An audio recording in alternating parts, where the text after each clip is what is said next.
ನಿಮಗೆ ಸುದ್ದಿ ಇಲ್ಲ, ನೀವು ಸುದ್ದಿ ಮಾಡ್ತಾ ಇದ್ದೀರ, ಅದಕ್ಕೆ ನನ್ನನ್ನು ಕೇಳ್ತಿರಲ್ಲ. ದಯವಿಟ್ಟು ಕ್ಷಮಿಸಬೇಕು. ನಿಮಗೆ ಸತ್ಯಕ್ಕೆ ದೂರವಾದ ಅದನ್ನ ಹಾಕಬೇಡಿ.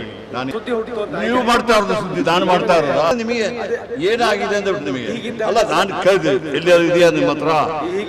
ನೋಡಿ, ಯತೀಂದ್ರ ಅವರು ಯಾವ ರೀತಿಯಲ್ಲಿಯೂ ನಮ್ಮ ಇಲಾಖೆಯಲ್ಲಿ ಹಸ್ತಕ್ಷೇಪ ಇಲ್ಲ. ನೀವು ನನ್ನ ಬಾಯಿಗೆ ಹೇಳ್ಬಿಟ್ಟು ಇದು ಮಾಡ್ಲಿಕ್ಕೆ ನೋಡಿ. ನಾನು ನೀವೆಲ್ಲ ಪತ್ರಿಕಾ ರಂಗಕ್ಕೆ ಬರೋ ಮೊದಲು ನಾನು 89ನೇ ಇಸ್ವಿಯಲ್ಲಿ ಮಿನಿಸ್ಟರ್ ಆಗಿದ್ದವನು. ಬಹುಶಃ ನಿಮಗೆ ನನ್ನ ವಿಚಾರ ನಿಮ್ದೆಲ್ಲ ಹೇಳ್ಬಿಟ್ಟು ಲಾಸ್ಟ್ಗೆ ಇದೊಂದು ತೋರಿಸ್ತೀರ. ನಿಮಗೆ ಏನು ರಿಯಾಕ್ಷನ್ ನೋಡ್ರಿ, ದಯವಿಟ್ಟು ಕ್ಷಮಿಸಬೇಕು. ನಿಮಗೆ ಸತ್ಯಕ್ಕೆ ದೂರವಾದ ಅದನ್ನ ಹಾಕಬೇಡಿ. ನಾನು ಈಗಾಗಲೇ ಕ್ಲಾರಿಫೈ ಮಾಡಿದೆ, ಅಸೆಂಬ್ಲಿಯಲ್ಲಿ ಮಾಡಿದ್ದೀನಿ, ಅದರ ವಿಚಾರ ಹಾಕಿ ಅಷ್ಟೇ. ಯಾಕೆ ಈ ತರ ಸುದ್ದಿ ಹುಟ್ಟು? ನೀವು ಮಾಡ್ತಾ ಇರೋದು ಸುದ್ದಿ, ನಾನು ಮಾಡ್ತಾ ಇರೋದಾ? ನೋಡಿ, ನಿಮಗೆ ಸುದ್ದಿ ಇಲ್ಲ, ನೀವು ಸುದ್ದಿ ಮಾಡ್ತಾ ಇದ್ದೀರ, ಅದಕ್ಕೆ ನನ್ನನ್ನು ಕೇಳ್ತಿರಲ್ಲ. ನೋಡ್ರಿ, ನಾನು ಪ್ರತಿಯೊಂದಕ್ಕೂ ಉತ್ತರ ಕೊಡಬೇಕಾಗಿಲ್ಲ. ಹಸ್ತಕ್ಷೇಪ ಆಗಿ ನಾನು ಹೇಳಿದೆನಾ? ಈಗಾಗಲೇ ಹೇಳಿದ್ದೀನಿ, ಹಸ್ತಕ್ಷೇಪ ಆಗಲಿಲ್ಲ, ಯಾರು ನನ್ನ ಇದಾಕಿ ಮಾಡಲಿಲ್ಲ ಅಂತ. ಸುಮ್ಮನೆ ನಿಮಗೆ ಏನಾಗಿದೆ ಅಂತ ಬಿಟ್ಟು ನಿಮಗೆ ಅಲ್ಲ, ನಾನು ಕೇಳಿದೆ ಎಲ್ಲಿಯಾದ್ರು ಇದೆಯಾ ನಿಮ್ಮ ಹತ್ರ? ಈಗ ಕೇಳಿ, ಒಬ್ಬರು ಮಿನಿಸ್ಟರ್ ರಾಜೀನಾಮೆ ಕೊಡೋದು ಇದು ಸುಲಭನಾ? ಕೊಡ್ತಾರಾ? ಕೊಡ್ಬೇಕಾದ್ರೆ ಬಂದುಬಿಟ್ಟು ಹೇಳ್ತೀವಿ ನಿಮಗೆ. ಕಾರಣ ಇರ್ತದೆ ಸರ್, ಅದಕ್ಕೆ ನೋಡಿ ನೀವು ಸುಮ್ಮನೆ ಉತ್ತರ ಕೊಟ್ಟರಲ್ಲ. ಸದನದಲ್ಲಿ ವರ್ಗಾವಣೆ ವಿಚಾರದಲ್ಲೂ ಕೂಡ ಅಸಮಾಧಾನ ಇದೆ ನೋಡಿ. AC ಗಳು ಬರೋದು, DC ಗಳು ಬರೋದು, SP ಗಳು ಬರೋದು, ಅವ್ರಿಗೆ ವರ್ಗಾವಣೆ ಆಗೋದು ಮಾಮೂಲು ಆಗ್ತಾನೆ. ಅದಕ್ಕೆಲ್ಲ ನಾನೊಬ್ಬ ಮಿನಿಸ್ಟರ್ ಆಗ್ಬಿಟ್ಟು ನಮ್ಮ ಇಲಾಖೆಯಲ್ಲಿ ಎಷ್ಟು ಜನ ಬರ್ತಾರೆ, ಎಷ್ಟು ಜನ ಹೋಗ್ತಾರೆ. ನೀವು ನೋಡಿ, ನಿಮಗೆ ಸುದ್ದಿ ಇಲ್ಲ. ಇವತ್ತು ಯಾವುದು ಸುದ್ದಿ ಇಲ್ವಾ? ಈ KJ ಜಾರ್ಜ್ ಹೆಸರು ಹೇಳದಿದ್ದರೆ ನಿಮಗೆ ನಿದ್ರೆ ಬರೋದಿಲ್ಲ ಅಷ್ಟೇ. ಅದೇ ಆಗಿದೆ, ಇನ್ನೇನಂತೆ. ಸುದರ್ಶನ್ ವಿಚಾರ ಏನಾಯ್ತು ಸರ್? ಈಗ ಅವರು 22ನೇ ತಾರೀಕು ವರ್ಗಾವಣೆ ಆಯ್ತು, ಆದ್ರೂ ಕೂಡ ಅಲ್ಲೇ ಇರಬೇಕು ಅಂತ ಪಟ್ಟಿ.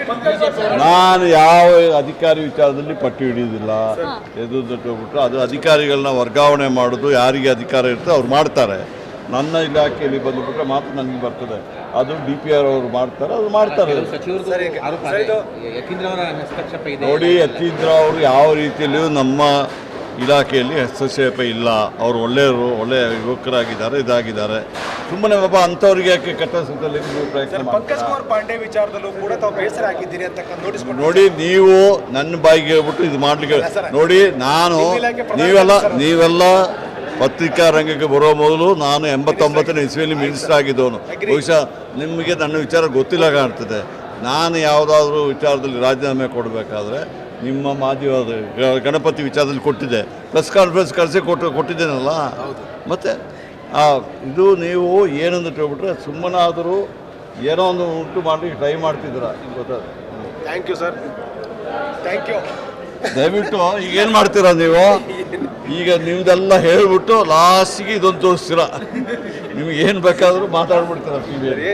ಲಾಸ್ಟಿಗೆ ಅವರು ಮಾಹಿತಿ ಪಡ್ಕೊಂಡೆ ಸುದ್ದಿ ಹಾಕಿರ್ತಾರೆ ನೋಡಿ. ಮಾಹಿತಿ ಪಡೆದ್ರೆ ಮಾಹಿತಿ ತೋರಿಸ್ತಾರೆ. ಅಲ್ಲಲ್ಲ, ನನಗೆ ಕೇಳಿ, ನೀವು ಎಲ್ಲಿಯಾದ್ರೂ ನಾನು ರಾಜೀನಾಮೆ ಕೊಟ್ಟು ಮಾಹಿತಿ ಇದೆ, ದಯವಿಟ್ಟು ತೋರಿಸಿ. ಏನು ಮಾತಾಡೋದು ಡೈಲಿ ಮಾತಾಡ್ತಾ ಇರ್ತೀನಲ್ಲ. CM ಒಟ್ಟಿಗೆ ಮಾತಾಡಿ ನಿಮ್ಮ ಪಬ್ಲಿಕ್ ಕೇಳಬೇಕಾ? Thank you sir, thank you.